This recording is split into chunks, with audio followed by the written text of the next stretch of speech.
Good day mga kapiso. Guys, ang video po natin sa araw na ito ay patungkol po sa aking DIY na kulungan ng aking Sirama chicken.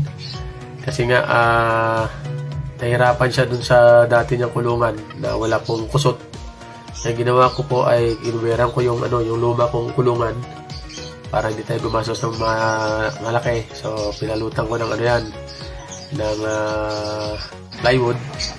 At yan na siya guys, comfortable na siya sa kanyang kulungan.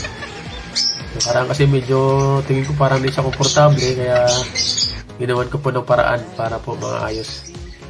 Kaya na po siya ang tikas na guys. Kasi hindi pa natin siya i-breed, kinukondisyon ko pa lang siya bago natin siya i-breed. So yan na muna siya sa isolation cage niya. Tapos pagka ready na silang dalawa, ang kanyang pares ay saka natin sila i-breed.